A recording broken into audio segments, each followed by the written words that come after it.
मांधाता की संतति, त्रिशंकु का स्वर्गारोहण तथा सगर की उत्पत्ति और विजय। अब हम मांधाता के पुत्रों की संतान का वर्णन करते हैं। मांधाता के पुत्र अम्बरीश के युवनाक्ष नामक पुत्र हुआ। उससे हारीत हुआ, जिससे अंगिरा गोत्रीय हारीत गण हुए। पूर्व काल में रसातल में मौनेय नामक 6 करोड़ गंधर्व रहते थे। उन्होंने समस्त नागकुलों के प्रधान प्रधान रत्न और अधिकार छीन लिए। गंधर्वों के पराक्रम से अपमानित उन नागेश्वरों द्वारा स्तुति किए जाने पर उसके श्रवण करने से जिनके विकसित कमल सदृश आंखें खुल गई, निद्रा के अंत में जगे हुए उन जलाशायी भगवान सर्वदेवेश्वर को प्रणाम कर उनसे नागगणों ने कहा, भगवान, इन गंधर्वों से उत्पन्न हुआ हमारा भय किस प्रकार शांत होगा?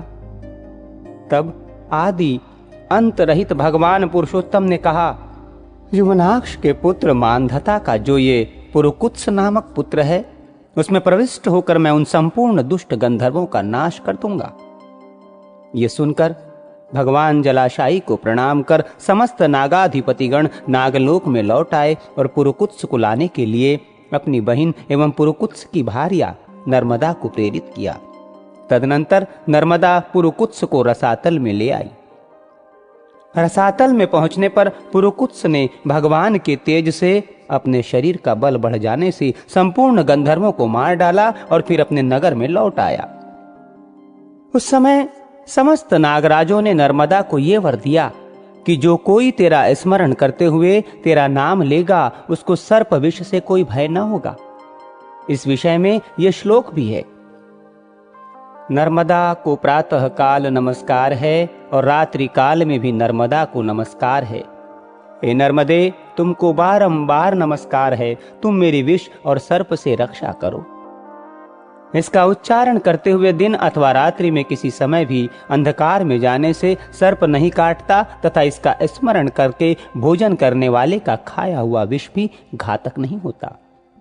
पुरुकुत्स को नागपतियों ने यह वर दिया कि तुम्हारी संतान का कभी अंत न होगा। पुरुकुत्स ने नर्मदा से त्रसदस्यु नामक पुत्र उत्पन्न किया।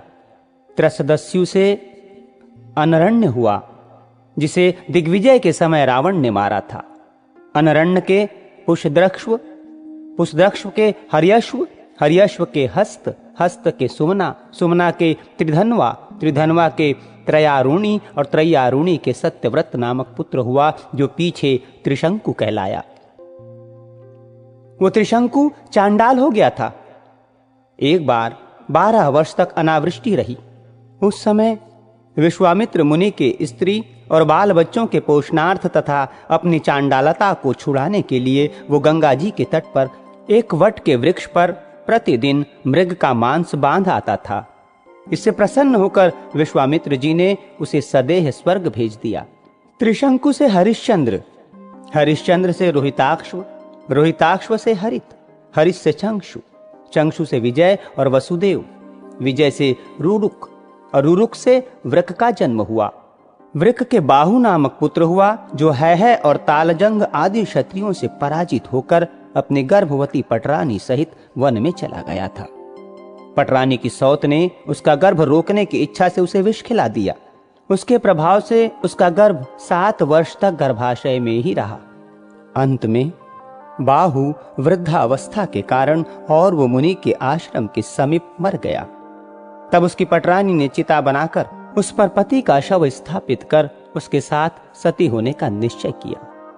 उसी समय भूत, भविष्यत और वर्तमान तीनों काल के जानने वाले भगवान और ने अपने आश्रम से निकलकर उससे कहा, ऐ साध्वी, इस व्यर्थ दुराग्रह को छोड़।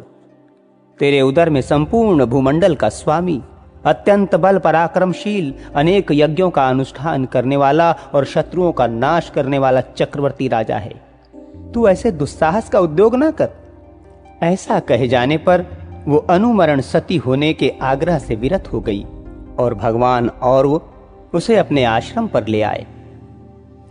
वहां कुछ ही दिनों में उस गर्भ विष के साथ ही एक अति तेजस्वी बालक ने जन्म लिया।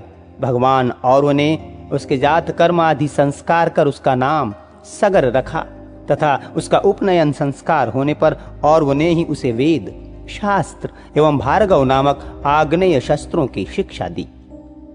बुद्धि का विकास होने पर उस बालक ने अपनी माता से कहा, मां, ये तो बता, इस तपोवन में हम क्यों रहते हैं और हमारे पिता कहाँ हैं? इसी प्रकार के और भी प्रश्न पूछने पर माता ने उससे संपूर्ण वृत्तांत कह दिया। तब तो पिता के राज्यापहरण को सहन न कर सकने के कारण उसने हय और तालजंग आदि क्षत्रियों को मार डालने की प्रतिज्ञा की और प्रायः सभी हय और तालजंग वंशीय राजाओं को नष्ट कर दिया। उनके पश्चात शक, यवन, काम्बोज, पारद और पहव गण भी हताहत होकर सगर के कुलगुरु वशिष्ठ जी की शरण में गए। वशिष्ठ जी ने उन्हें जीवन न मृत, जीते हुए ही मरे के समान करके सगर से कहा, बेटा, इन जीते जी मरे हुओं का पीछा करने से क्या लाभ है? देख, तेरी प्रतिज्ञा को पूर्ण करने के लिए मैंने ही इन्हें स्वधर्म और द्विजातियों के संसर्ग से वंचित कर दिया है। राजा ने जो आज्ञा कहकर गुरुजी के कथन का अनुमोदन किया और उनके वेश बदलवा दिए।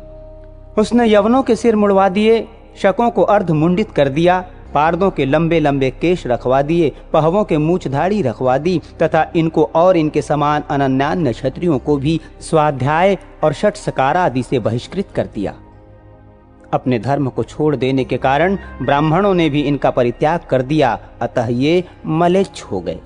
तदनंतर महाराज सगर अपनी राजधानी में आकर अप्रतिहत सैन्य से युक्त हो इस संपूर्ण सप्तद्वीपवती पृथ्वी का शासन करने लगे।